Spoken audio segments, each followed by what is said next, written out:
Yaman bikin Zionis Israel ketar-ketir.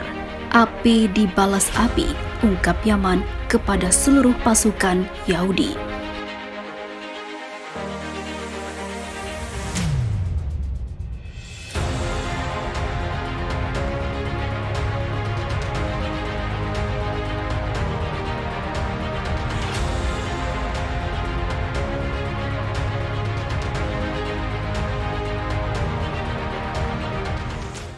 Kementerian Luar Negeri Pemerintah Penyelamatan Nasional Yaman mengatakan rezim Zionis harus segera-segera bersiap, dan dia juga menegaskan bahwa hanya belasan ataupun tidak hanya balasan tegas dan mematikan yang bisa menghentikan serangan Zionis terhadap rakyat Palestina, namun semua sudah dipersiapkan Yaman untuk membuat rezim Zionis menyerah.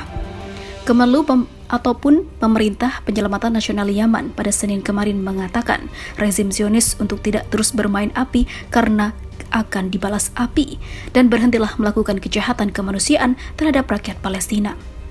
Tel Aviv mengizinkan kelompok-kelompok Zionis ekstrim untuk melecehkan tempat-tempat suci agama dan merusak aset rakyat Palestina. Tindakan ini didukung oleh militer rezim Zionis dalam pawai bendera dan telah melukai perasaan rakyat Palestina, tegas Kemenlu Yaman.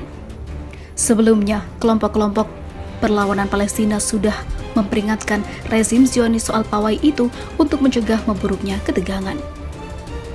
Menurut kelompok perlawanan Palestina, meningkatnya ketegangan yang terus diciptakan rezim Zionis dan statement-statement tidak bertanggung jawab para pejabat Zionis, maka diprediksi beberapa hari ke depan dampak mengerikan akan muncul dan Israel yang bertanggung jawab. Namun, jangan takut karena Yaman akan terus membantu Palestina karena apa yang dilakukan Israel akan dibalas sama dengan sekutu Palestina.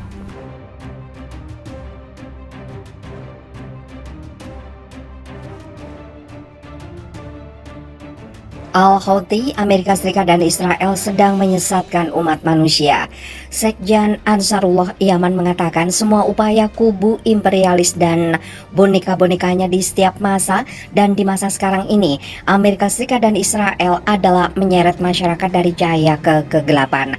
Dikutip stasiun televisi Al-Masirah, Abdul Malik Badreddin Al-Houthi dalam acara Maulid Nabi Muhammad SAW menuturkan terdapat berbagai permasalahan dan krisis di tengah umat Islam dan umat manusia, dan milad Rasulullah SAW adalah momen yang tepat untuk mengetahui penyebab nyata masalah-masalah ini. Ia menjelaskan selama manusia mengabaikan nilai-nilai ilahi, maka selama itu pula lah ia akan menjadi mangsa penyalahgunaan oleh musuh. Sekjen Ansarullah menegaskan para taukut dan penjajah berusaha menjauhkan masyarakat dari Nabi dan ajaran Tuhan dan menyimpang agama. Al-Houthi memperingatkan negara-negara barat karena upaya mereka menyimpangkan pemikiran umat manusia dan menuntut para pemimpin negara barat untuk menyelamatkan diri dari kejahatan Zionis yang telah menguasai dan menyesatkan mereka.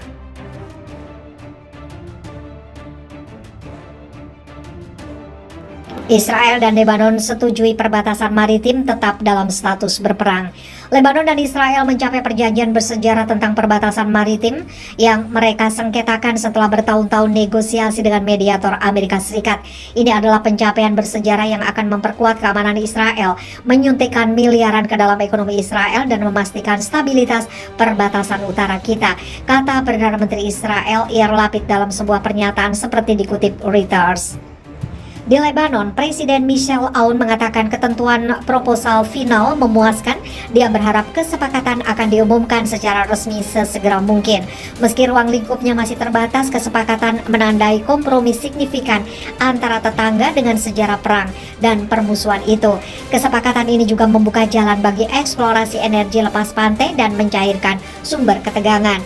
Negosiator Lebanon Elias Boussab mengatakan kepadanya bahwa rancangan terbaru mempertimbangkan semua persyaratan Lebanon. Kami percaya bahwa pihak lain harus merasakan hal yang sama. Presiden Amerika Serikat Joe Biden menelepon Aoun dan Lapid pada hari Selasa untuk memberikan selamat kepada mereka.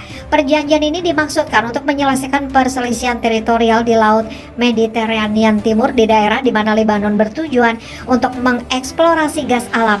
Israel sudah memproduksi gas alam di ladang di dekatnya. Ia menetapkan perbatasan antara perairan Lebanon dan Israel untuk pertama kalinya, juga menetapkan mekanisme bagi bagi kedua negara untuk mendapatkan royalti dari eksplorasi Total Energies dari ladang gas lepas pantai yang mengangkangi batas. Kesepakatan itu tidak menyentuh perbatasan darat bersama mereka, di mana Israel dan kelompok bersenjata Lebanon didukung Iran, Hizbullah, berulang kali berselisih dalam beberapa dekade terakhir. Hizbullah mengatakan akan tunduk pada posisi resmi pemerintah Lebanon di kesepakatan maritim, tapi juga mengancam Israel jika kesepakatan itu tidak mengamankan hak Lebanon. Seorang pejabat senior pemerintah Lebanon, seorang pejabat yang dekat dengan Hizbullah, mengatakan kelompok itu telah menyetujui ketentuan kesepakatan, menganggap negosiasi sebagian berakhir. Pada hari Selasa, Kepala Hizbullah Sayyid Hassan Nasrallah mengatakan gerakannya akan mengakui kesepakatan itu begitu ditandatangani secara resmi. Sampai saat ini Nasrallah berkata, kami akan tetap waspada. Israel sudah memproduksi dan mengekspor gas alam, tapi upaya Lebanon telah dilumpuhkan oleh disfungsi politik selama bertahun-tahun. Setelah kesepakatan formal ditandatangani, Total Energies dapat memulai eksplorasi segera di perairan Lebanon. Menteri Energi Penjaga Mikati dan Lebanon Walid Fayed bertemu dengan delegasi Total Energy Senior. Sementara Lebanon, Israel, dan Amerika Serikat telah memuji akhir pembicaraan. Presiden Lebanon, Perdana Menteri, dan Ketua Parlemen diharapkan untuk mengeluarkan persetujuan mereka tanpa mengirimkan rancangan ke parlemen. Lapid yang menghadapi pemilihan 1 November berencana untuk meminta persetujuan untuk kesepakatan dari kabinet keamanannya. Seorang pejabat Amerika Serikat mengatakan kepada Reuters bahwa setelah perjanjian itu disahkan oleh parlemen Israel, Washington akan bertukar surat untuk menyelesaikan perjanjian. Sumber Israel yang diberi pengarahan tentang masalah ini mengatakan Israel mengharapkan surat Amerika Serikat yang berkomitmen untuk menegakkan keamanan dan hak ekonomi Israel. Aoun mengatakan kesepakatan tidak akan menandakan kemitraan dengan Israel yang tidak diakui Lebanon. Kami menghindari perang yang pasti di wilayah ini, kata Mikati pekan lalu.